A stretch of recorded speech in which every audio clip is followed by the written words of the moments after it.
Salut tout le monde, j'espère que vous allez bien. Donc aujourd'hui je vous reviens dans cette nouvelle vidéo pour vous faire un book haul. Et ce mois-ci, j'ai été vraiment raisonnable. Je n'ai acheté que des livres d'occasion, et donc, enfin un seul où je l'ai acheté vraiment normal. Et sinon tout le reste c'est soit des livres d'occasion, soit un livre. Je sais qu'il y en a un qui j'ai pris dans la boîte à livres qu'ils ont mis enfin chez moi. Donc je vais commencer tout de suite pour pas que ça soit trop long. Les premiers livres que je vais vous présenter, c'est du Stephen King. Mon bouquiniste sait que je suis fan de cet auteur et que du coup, il me les met de côté quand il a des livres d'occasion de Stephen King. Donc là, j'en ai 4 à vous présenter. Donc le premier que je prends, c'est Le Fléau aux éditions J'ai lu. Le fléau, on dirait qu'au début, il croit que c'est de la grippe, donc il essaie de la soigner, mais en fin de compte, à chaque fois, je fais le truc, il se rend compte que ce n'est pas vraiment ça et que plusieurs personnes meurent à cause de ça. Et ils savent pas d'où ça sort et voilà. En gros, c'est ça. Il sent bien le vieux. Mais voilà, sinon c'est ça. Et il va y avoir un homme que j'ai pas trop compris qu'est-ce qu'il vient faire là-dedans, mais voilà.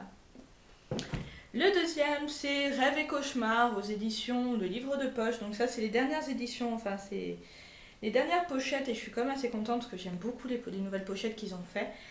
Et donc là, c'est Rêve et cauchemar. Et là, je vous lis le petit résumé derrière. C'est 20 histoires pour explorer des territoires connus seulement de Stephen King et rencontrer ses créatures les plus inquiétantes, les plus bizarres et les plus monstrueuses.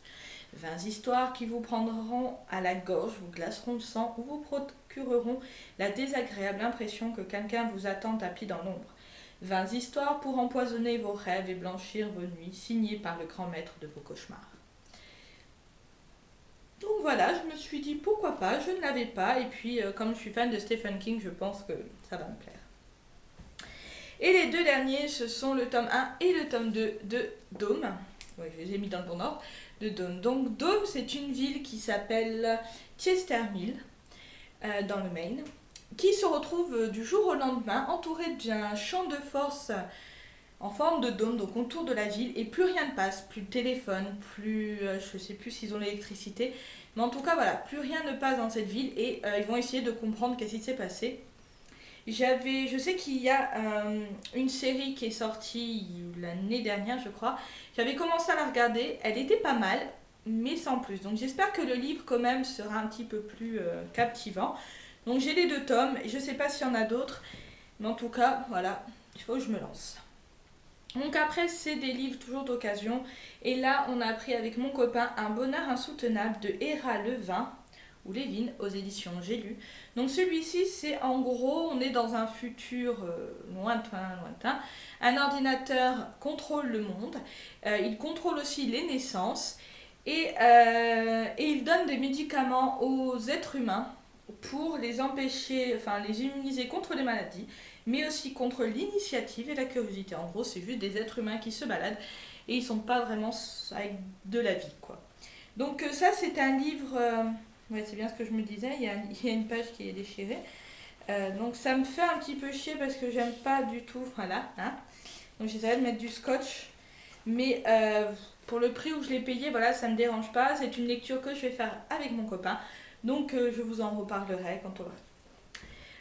Pour ce qui est du suivant, c'est Demain les chiens de Clifford D. Simak aux éditions J'ai lu aussi. Alors là, en gros, il y a eu d'abord l'homme, puis les chiens ont trouvé une intelligence, enfin, se sont construits une intelligence, et du coup, maintenant, c'est eux qui dirigent le monde. Voilà. Et il y a une phrase à chaque fois, c'est l'homme fut-il réellement le compagnon du chien avant que celui-ci accède à l'intelligence. Disparut-il un jour pour une autre planète en lui abandonnant la Terre? Mystère. Donc voilà, c'est pourquoi pas. Ça c'est mon copain qui m'en avait parlé, on l'a trouvé, du coup on l'a acheté. Et je dis ben pourquoi pas. Hein.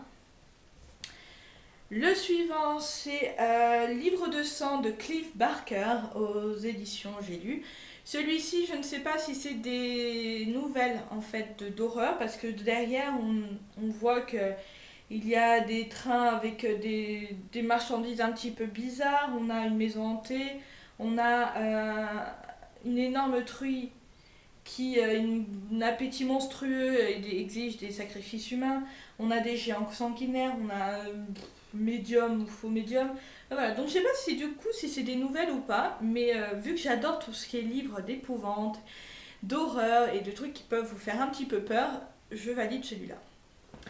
Le prochain que je vais vous présenter, je l'ai pris dans la boîte à livres en échange d'un autre bouquin. Et c'est le tome 12 des Orphelins Baudelaire, donc l'avant-dernier tome. Et donc celui-là, c'est le pénultième péril. Pas facile à dire, hein. J'avais aimé énormément cette histoire. J'avais les premiers mais en grand format et je voulais avoir la nouvelle collection parce que voilà, rien que le devant, je les trouve énormes, magnifiques.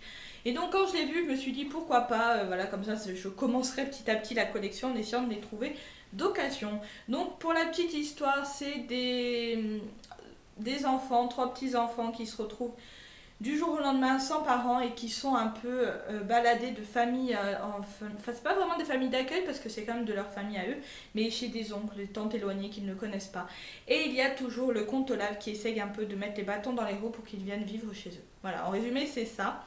Et j'avais énormément aimé, moi j'adore Violette parce qu'elle est vraiment avec un rien, c'est MacGyver la gamine quoi. Et voilà, donc j'ai hâte. Et le dernier, c'est un tome que j'ai acheté, parce qu'il fallait bien que j'en achète un normal, neuf.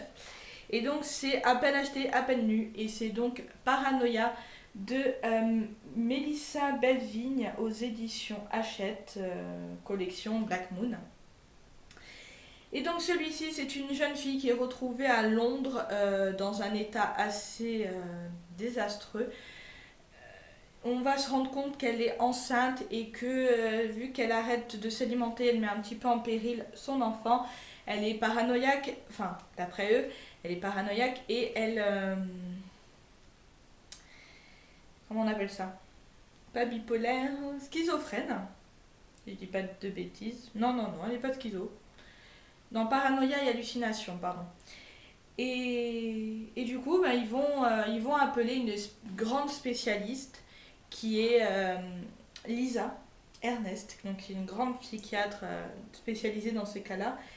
Et petit à petit, elle va se mettre en confiance et voilà, va raconter sa petite vie et elle va se rendre compte qu'elle n'est peut-être pas aussi folle que les autres disent.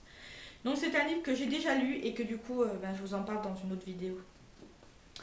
Donc voilà, le book haul est terminé, j'espère qu'il vous aura plu et un petit peu, j'essaye de changer un petit peu ma manière de présenter certains livres, donc j'espère que ça vous plaira. Je vous fais de gros bisous et je vous remercie aussi d'être de plus en plus nombreux à suivre ma chaîne, donc en espérant qu'elle vous plaise encore. Je vous fais de gros bisous et je vous dis à très bientôt. Ciao ciao.